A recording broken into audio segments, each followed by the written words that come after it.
Mas vamos orar. Senhor, nesse momento nós queremos entregar em tuas mãos a vida do teu servo, pastor Edmar, que o Senhor, ó Deus, o use, que o Senhor o ajude, ó Deus, na ministração da tua palavra.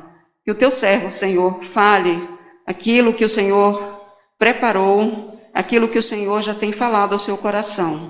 Que a tua palavra, ó Deus, chegue aos nossos corações e que nós possamos, ó Deus, ter entendimento, o discernimento para podermos, ó Deus, entender. Obrigada, Senhor, por cada vida aqui presente e que o Senhor, ó Deus, abençoe. Em nome de Jesus. Amém.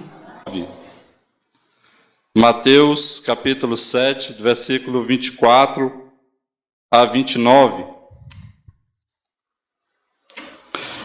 Quem encontrou na sua Bíblia, diga amém. Quem está acompanhando aí na projeção, diga amém. Se tiver, né? Diz a Escritura: todo aquele, pois, que ouve estas minhas palavras e as pratica, será comparado ao homem prudente que construiu a sua casa sobre a rocha. Caiu a chuva, transbordaram os rios, sopraram os ventos e bateram com força contra aquela casa, e ela não desabou, porque tinha sido construída sobre a rocha. E todo aquele que ouve estas minhas palavras e não as pratica, será comparado ao homem insensato que construiu a sua casa sobre areia. Caiu a chuva, transbordaram os rios, sopraram os ventos e bateram com força contra aquela casa, e ela desabou, sendo grande a sua ruína. Que o Senhor nos abençoe nessa noite com a sua santa palavra. Queridos, durante muito tempo da minha vida cristã, eu encontrava assim vários irmãos que chegavam com a gente e diziam assim: e aí, irmão, está firme? Eu dizia: firme. Firme na rocha? Eu digo: firme na rocha. E eu pensava que estar firme na rocha era simplesmente o fato de ter aceitado Cristo na minha vida como meu Salvador pessoal. E com o passar dos anos, a gente vai meditando na palavra de Deus, e esse texto aqui, ele é muito rico para nos dar alimento espiritual, a fim de que a nossa vida seja fortalecida, a fim de que nós sejamos crentes firmados, robustos na nossa fé. E, na verdade, aqui Jesus falou sobre o Sermão do Monte. Ele começou bem lá atrás. E ele vai concluir o Sermão do Monte no capítulo 7 de Mateus. Então ele vai dizer assim: todo aquele, pois, que ouve estas minhas palavras. Que palavras? O seu ensino, a sua doutrina, tudo aquilo que ele expôs no Sermão do Monte, que vai começar bem antes. Mas eu queria hoje me ater somente nos ensinos de Jesus do capítulo 7. Então, o que ele diz para nós? Para que quando a chuva vier, quando o vendaval vier, quando as águas de tribulação chegarem até a nossa existência, até a nossa vida, a gente continue firme, sem cair. Porque essa é a proposta do Senhor, dizendo para nós: todo aquele, pois, que ouve estas minhas palavras e as pratica, será comparado ao homem prudente que construiu a sua casa sobre a rocha. Então, estar com a vida alicerçada na rocha é muito mais do que ser um mero ouvinte das palavras de Cristo. Estar com a vida alicerçada na rocha significa que nós devemos pôr em prática aquilo que Cristo nos ensina na sua palavra. E nesse capítulo 7, algumas coisas importantes ele vai ensinar para nós. Primeiro, ele vai dizer: não julguem para que vocês não sejam julgados. E ele está tratando aqui do hábito de julgar com critérios injustos. Porque o próprio Jesus, certa vez falou: vocês devem julgar segundo a reta justiça. O que ele está advertindo aqui é que nós não devemos ser apressados no nosso juízo de valor que nós fazemos muitas vezes das pessoas. E nós não devemos usar critérios injustos, instrumentos injustos para fazer juízo das pessoas. Então ele diz para nós: tomem cuidado, não julguem, porque da mesma forma, na medida que vocês tiverem medido, vocês também serão medidos. E no versículo 3 ele vai combater uma coisa chamada hipocrisia. Porque você vê o cisco no olho do teu irmão, mas não repara a trave que está no seu próprio? É um duelo de cisco versus trave. Ou seja, muitas vezes as pessoas não estão aptas moralmente para fazer juízo de valor, porque elas também têm calcanhar de Aquiles, elas também têm defeitos, elas também têm limitações. Então isso se aplica a nós. Temos que ter cuidado. E outro ponto importante que Jesus falou aqui, no versículo 6, não deem aos cães o que é santo, nem joguem suas pérolas diante dos porcos, para que estes não as pisem com os pés, e aqueles voltando-se não estraçalhem vocês. Uma coisa muito importante que eu vou falar aqui. Cães e porcos são diferentes de ovelhas. Cada um tem a sua natureza. Jesus, certa vez falou, ele reuniu os discípulos e ele disse assim: vão e preguem as ovelhas perdidas da casa de Israel. E outra vez, em João, no capítulo 10, no versículo 16, ele disse: ainda tenho outras ovelhas que não são desse aprisco, e a mim convém agregá-las. E eu queria que a gente lesse aqui o texto de João, no capítulo de número 10. João, capítulo 10, do versículo 7 ao 10. Que vai ter algo muito importante para nós. Aonde o Senhor diz assim: então Jesus disse mais uma vez: em verdade lhes digo que eu sou a porta das ovelhas. Todos os que vieram antes de mim são ladrões e salteadores, mas as ovelhas não lhe deram ouvidos. Eu sou a porta. Se alguém entrar por mim, será salvo. Entrará, sairá e achará pastagens. O ladrão vem somente para roubar, matar e destruir. E eu vim para que tenham vida e a tenham em abundância. Qual é a grande verdade aqui? A grande verdade é que nós devemos pregar o evangelho a toda criatura.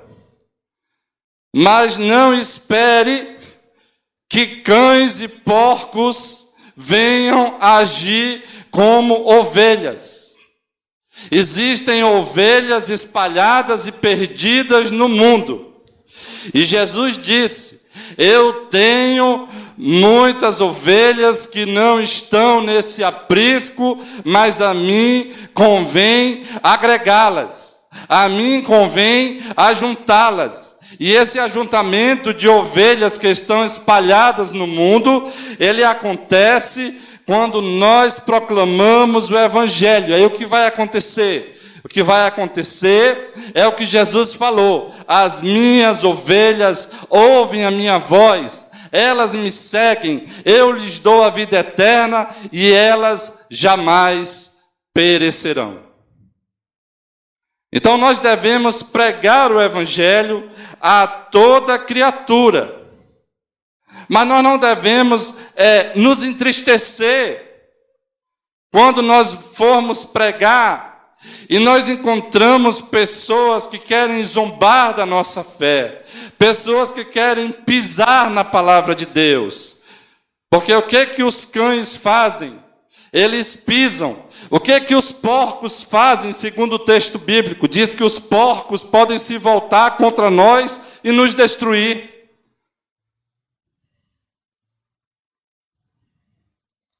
E aí a gente precisa ficar atento. Porque tem muita gente com fervor missionário, com uma paixão missionária. Eu não sou contra missões. Mas nós precisamos ficar atentos. Porque nós não podemos pegar o que é santo e dar aos cães. Pegar o que é santo e dar aos porcos.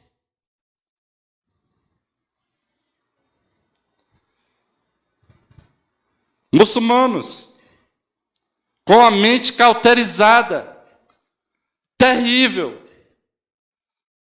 Se você chegar lá e disser: sou cristão, quero falar de Jesus para você, vem cá, bote seu pescoço bem aqui. Tchau. Rejeitam deliberadamente a palavra de Deus. Mas, pastor Edmar, esse povo pode se converter? Pode, como tem gente que está se convertendo no meio muçulmano. Mas só se converte quem é ovelha. Porco sempre vai continuar sendo porco. Cão sempre vai continuar sendo cão. E a Bíblia diz que os cães não herdarão o reino de Deus. Lá no livro de Apocalipse diz que eles ficarão de fora. E quem são esses que vão se converter? Não é joio que virou trigo? Não. Não é cão que virou ovelha? Não. Não é porco que se transformou em ovelha? Não. Ovelha sempre será ovelha, embora elas estejam perdidas com a atitude de bode, com a atitude de cão, com a atitude de porco, mas são ovelha. E quando elas ouvem a palavra de Deus, quando o Espírito Santo penetra no coração delas, Jesus disse: as minhas ovelhas ouvem a minha voz. Elas me seguem, eu lhes dou a vida eterna e jamais perecerão. E outra coisa que Jesus nos encoraja a oração. Nos encoraja a depender de Deus. Ele disse: olha, peçam e lhes será dado, busquem e acharão, batam e a porta será aberta para vocês, pois todo que pede recebe, todo que busca encontra, quem bate a porta será aberta. E qual de vocês, tendo um filho, se o filho pedir pão, vocês darão uma pedra? Se o filho pedir peixe, vocês darão uma serpente? Vocês sendo maus, olha, ele chamou a gente de maus, referindo-se à nossa natureza humana. Vocês sendo maus, vocês sabem dar boas dádivas aos seus filhos, muito mais o Pai Celestial lhes dará coisas boas, dará coisas boas aos seus filhos, aos que lhe pedirem. E aí no versículo 12 tem uma coisa importante. Portanto, tudo que vocês querem que os outros façam a vocês, façam também vocês a eles, porque esta é a lei e os profetas. A lei se resume nisso. O resumo da lei é amar o próximo como a si mesmo. E aí eu me lembro que quando eu estava construindo a minha casa, eu estava pastoreando na Igreja Batista Boas Novas. E um dia eu fui fazer uma visita para evangelizar. Cheguei na casa de uma irmã que tinha um marido incrédulo. E, de repente, a gente começou um diálogo, uma conversa. Aquele homem estava lá com traço de massa, com bem poucos tijolos para fazer um muro da sua residência. Aí eu olhei para ele e falei, esse tijolo não vai dar não, né? Ele disse, não, pastor, não vai dar. Ah, tá bom então. Conversamos e eu fui embora, andando e orando. Senhor, o que eu faço para me aproximar mais desse senhor, desse homem? E aí eu me lembrei desse versículo aqui. O Espírito Santo me trouxe o versículo à mente, me fez lembrar. Portanto, tudo que vocês querem que os outros façam a vocês, façam também vocês a eles, porque essa é a lei e os profetas. E aí veio aquela ideia, dá um milheiro de tijolo. Aí eu voltei na casa do homem e disse, amigo, é o seguinte, semana que vem sai o meu pagamento da igreja, e aí é o seguinte, você aceita se eu lhe der um milheiro de tijolo? Ele falou, eu aceito. Ótimo. Então, tal dia nós vamos marcar e você vai na loja e a gente vai comprar. Aí o meu salário na época era R$400.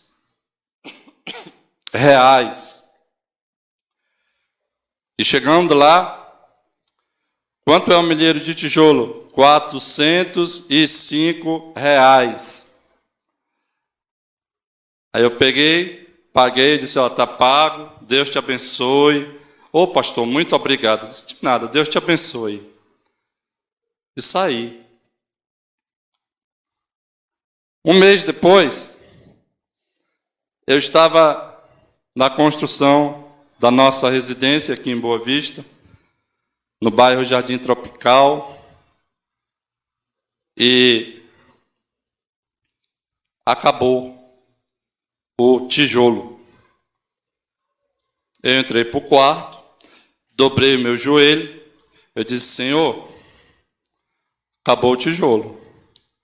Senhor, o dinheiro que eu tenho aqui não dá para comprar tijolo, é o dinheiro dos trabalhadores, é a mão de obra deles. Eu gostaria muito que o Senhor usasse uma pessoa para me abençoar com um milheiro de tijolo. Eu fiz essa oração no sábado. Quando foi na segunda-feira, meu telefone tocou. E a pessoa do outro lado da linha disse, e aí, como é que está? Tudo bem. E a obra? Eu disse, vai parar agora porque acabou o tijolo. Aí ele disse assim para mim, passe aqui comigo que eu vou lhe dar um milheiro de tijolo. Glória a Deus. Jesus diz, como você gostaria de ser tratado? Então, como você gostaria de ser tratado? Trate as pessoas também. Ele ensina isso para nós, ele diz que isso é o resumo da lei.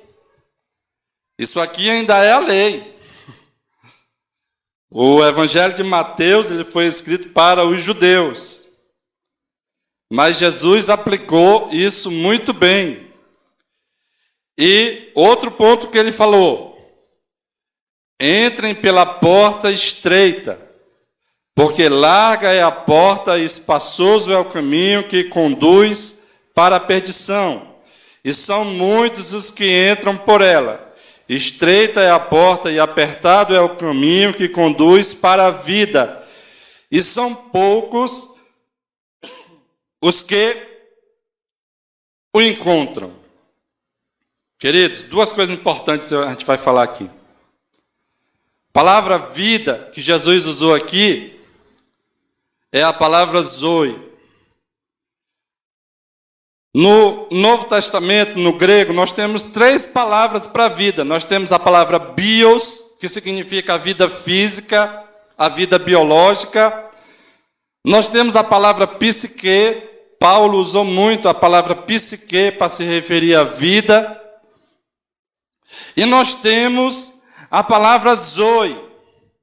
E a palavra zoe, na verdade, ela tem um significado profundo, porque significa a vida ativa, a vida do discípulo, a vida de Deus, que é transmitida para nós por meio do nosso Senhor Jesus Cristo, porque Ele disse: eu vim para que vocês tenham vida e vida em abundância. Eu vim para que vocês tenham zoe, vida ativa dentro de vocês, uma vida produtiva, uma vida abundante. E essa palavra aqui, primeiro Jesus diz que nós temos que entrar pela porta estreita. Essa ação acontece uma vez. Jesus disse: eu sou a porta. Aquele que entrar por mim, entrará, sairá e achará pastagens. Nós entramos em Cristo pela fé. Quando nós, no primeiro momento, aceitamos a Cristo como nosso Senhor, como nosso Salvador. E aí Paulo, lá na frente, vai dizer: assim como vocês receberam a Cristo, andai nele. E esse andar, porque Jesus fala de duas coisas aqui, duas realidades: porta e caminho. Porta, você entra uma vez. Caminho pressupõe uma ação constante, uma ação de caminhar, de perseverar na vida discipular, na vida de discípulo.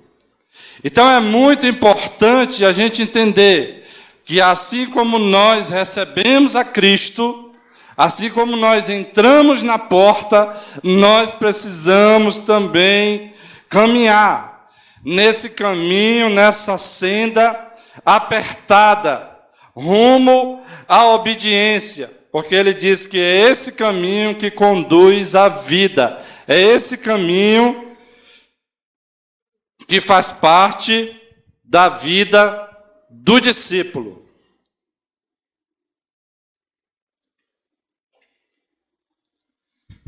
Resumindo o que falamos aqui, precisamos ter cuidado com o hábito de julgar com critério. Ovelha é ovelha, pode estar onde tiver, mas o Senhor tem as suas ovelhas, e Ele vai ajuntar as suas ovelhas. Joio é joio e trigo é trigo. Eu não encontro em lugar nenhum da Bíblia dizendo que Deus transforma joio em trigo. Não. O Senhor converte o nosso coração, mas aonde estiverem as ovelhas vão ouvir a sua voz. Jesus diz: as minhas ovelhas ouvem a minha voz. Quem é de Deus ouve a palavra de Deus. Naquele dia ele vai separar bode para um lado e ovelha para o outro. E para as ovelhas ele vai dizer: vinde benditos do meu Pai, e recebei o reino que está preparado para vós antes da fundação do mundo.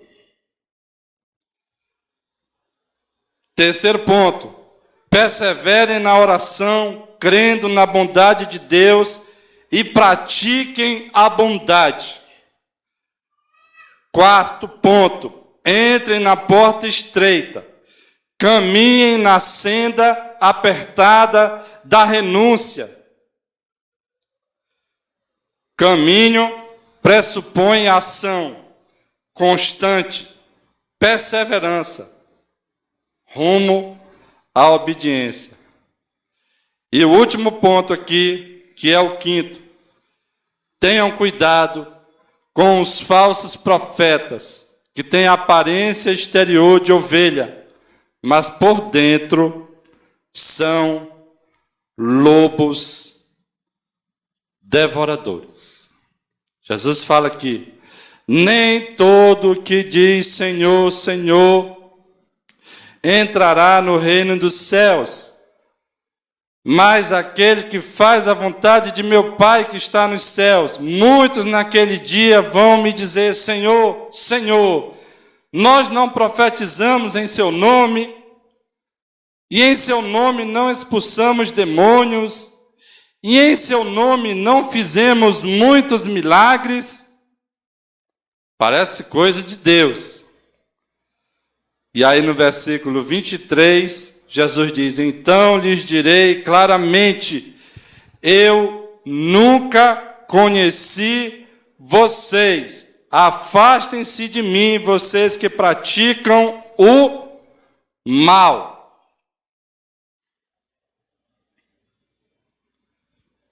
Pastor Edmar, aqui são crentes que perderam a salvação? Não. Por que não, pastor? Porque Jesus diz aqui, eu nunca conheci vocês. Quanto às suas ovelhas, ele disse, as minhas ovelhas eu as conheço. Esses aqui, ele nunca conheceu. Faziam milagres, expulsavam demônios, profetizavam em nome dele, mas o coração cheio de maldade, cheio de engano, cheio de iniquidade, falsos mestres, falsos profetas. E aí Jesus vai dizer, todo aquele, pois, que ouve estas minhas palavras, todo o sermão do monte, e as pratica, será como um homem prudente que construiu a sua casa na rocha. Meu irmão, pode vir o que vier, pode vir chuva, tempestade, tornado, furacão, ventania, pode vir o que vier, mas se você está firmado em Cristo, não vai cair, porque aquele que te sustenta é aquele que começou a boa obra e ele vai completar no dia final. Amém? Vamos orar? Pai, nós te louvamos, te agradecemos, porque o Senhor nos confronta com a tua palavra, Senhor. O Senhor nos confronta para sermos praticantes da tua palavra, não meros ouvintes, não meros espectadores. E as advertências que o Senhor nos dá fazem com que a nossa vida esteja alicerçada cada vez mais em Ti, que és a rocha dos séculos. Por isso, eu peço a Ti, Pai, que abençoe Teu povo, abençoe a Tua igreja, que nós venhamos cada dia mais meditar na Tua palavra, meditar nos Teus ensinos, e colocar, Senhor, em prática, aplicar na nossa vida, no nosso dia a dia. Assim eu te oro, no nome de Jesus. Amém.